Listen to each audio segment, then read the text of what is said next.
രാജ്യത്തെ കേരളത്തിലെ തൊഴിലാളിയുടെ മകൻ, കർഷകരുടെ മകൻ, മത്സ്യത്തൊഴിലാളിയുടെ മകൻ അല്ലെങ്കിൽ കർഷകരുടെ മക്കൾ ഇന്ന് മറ്റ് സംസ്ഥാനങ്ങളിൽ നിന്നെല്ലാം വ്യത്യസ്തമായി ഉന്നത വിദ്യാഭ്യാസ മേഖലയിലേക്ക് കടന്നുപോകാൻ സാധിക്കുന്നുണ്ട്.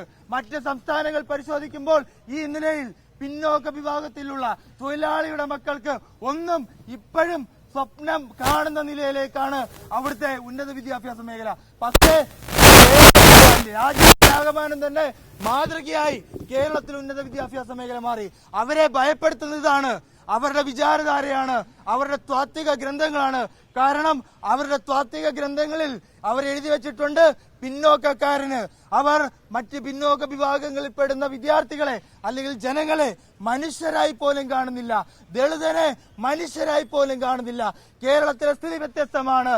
അവിടെ പിന്നോക്ക വിഭാഗത്തിൽ നിന്ന്, ന്യൂനപക്ഷ വിഭാഗത്തിൽ നിന്ന് കർഷകരുടെയും തൊഴിലാളികളുടെയും മത്സ്യത്തൊഴിലാളിയുടെ മക്കൾക്ക് ഈ ഉന്നത വിദ്യാഭ്യാസ സ്ഥാപനങ്ങളിലേക്ക് കടന്നു പോകാൻ സാധിക്കുന്നു. അതാണ് പ്രത്യയശാസ്ത്രപരമായ രീതിയിൽ അവരെ പ്രകോപിപ്പിക്കുന്നത്. ആ നിലയിൽ സാധാരണപ്പെട്ട വിദ്യാർത്ഥികൾ അവർക്കെതിരെ വിരൽ ചൂണ്ടുന്നതാണ് അവരെ പ്രകോപിപ്പിക്കുന്നത്. സംഘപരിവാറിന്റെ ചാതുർവർണ്ണ വ്യവസ്ഥയെ ഇവിടെ പ്രതിരോധിക്കുന്നത് കൊണ്ടാണ് ഗവർണർ ഈ നിലയിലുള്ള നടപടി സംവിധാനങ്ങളുമായി മുന്നോട്ട് പോയിക്കൊണ്ടിരിക്കുന്നത്.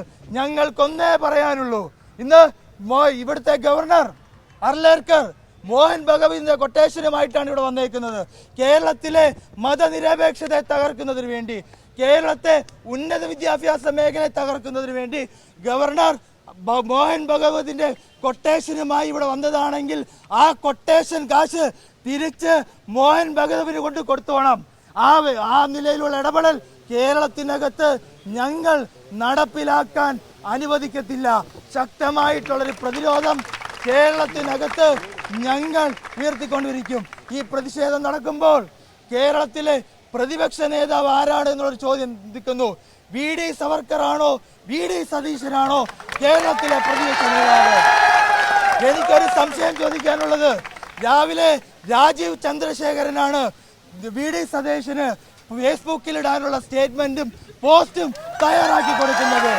പണ്ട് ശ്രീനിവാസനും തിലകനും ഒരു ഡയലോഗ് ഉണ്ടല്ലോ നാടോടിക്കാറ്റില്, ചേട്ടന്റെയും എന്റെയും ശബ്ദം ഒരുപോലെ ഇരിക്കുന്നു എന്ന്. RSSകാരന്റെയും വി.ഡി. സതീശന്റെയും ശബ്ദം ഒരുപോലെ കേട്ടുകൊണ്ടിരിക്കുകയാണ്. ഞങ്ങൾക്കൊന്നേ പറയാനുള്ളൂ, RSS നമുക്കറിയാം, അർലേക്കർ ഗോവയിൽ നിന്ന് വന്നാണ് ഈ നിലയിൽ കാവിക്കൊടിയിൽ ദീപം കത്തിക്കുന്ന ഒരു വണ്ടി വന്നത്.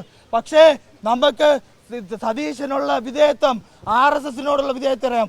വർഷങ്ങൾക്ക് മുമ്പേ ഗോവയിൽ നിന്ന് അർലേക്കർ വരുന്നതിനേക്കാൾ മുമ്പേ അവിടെ കാവിക്കോണകത്തിന് മുന്നിൽ മുട്ടകുത്തി നിന്ന് ദീപം കത്തിച്ച ആളാണ് വി.ഡി. സതീശൻ. അതുകൊണ്ട് ഞങ്ങൾക്ക് പ്രത്യേകമായ ഒരു സംശയമെന്നില്ല, കേരളത്തിനകത്തെ RSSകാരനായി രാജീവ് ചന്ദ്രശേഖരനേക്കാൾ വലിയൊരു RSSകാരനായി BJPക്കാരനായി വി.ഡി. സതീശൻ മാറിയിരിക്കുന്നു. പക്ഷേ കോൺഗ്രസിനകത്തുള്ള മതനിരപേക്ഷവാദികൾ ഇത് തിരിച്ചറിയുന്നുണ്ട്.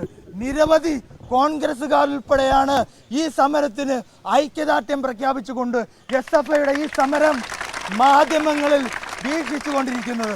അതുകൊണ്ട് പ്രിയപ്പെട്ട സുഹൃത്തുക്കളെ, എനിക്ക് പറയാനുള്ളത്, ഈ സമരം SFIയും ഗവർണറും ഉള്ള സമരമായി മാത്രം ചിത്രീകരിക്കാനാണ് ചിലർ ശ്രമിച്ചുകൊണ്ടിരിക്കുന്നത്. ഈ സമരം വിദ്യാർത്ഥികളും RSSും തമ്മിലുള്ള സമരമാണ്. ഈ സമരം RSSും മതനിരപേക്ഷവാദികളും തമ്മിലുള്ള സമരമാണ്. ഈ സമരം കേരളവും സംഘപരിവാറും തമ്മിലുള്ള സമരമാണ്. ഈ സമരം വിജയിക്കുമെന്നതിൽ നമുക്ക് സുനിശ്ചിതമാണ്, വിജയം സുനിശ്ചിതമാണ്. ഇനിയും കരുത്തുറ്റ പോരാട്ടമായി മോഹൻ കുന്നുമ്മലോടും സിസ തോമസിനോടും ഞങ്ങൾക്കൊന്നേ പറയാനുള്ളൂ, കേരളത്തിലെ സർവകലാശാലകൾക്ക് വൈസ് ചാൻസലർമാരെയാണ് ആവശ്യം. അല്ലാതെ സംഘപരിവാറിന്റെ RSSന്റെ ശാഖകളിൽ നിരങ്ങി നടക്കുന്ന ചാൻസലർമാരെയോ വൈസ് ചാൻസലർമാരെയോ ഞങ്ങൾക്ക് ആവശ്യമില്ല.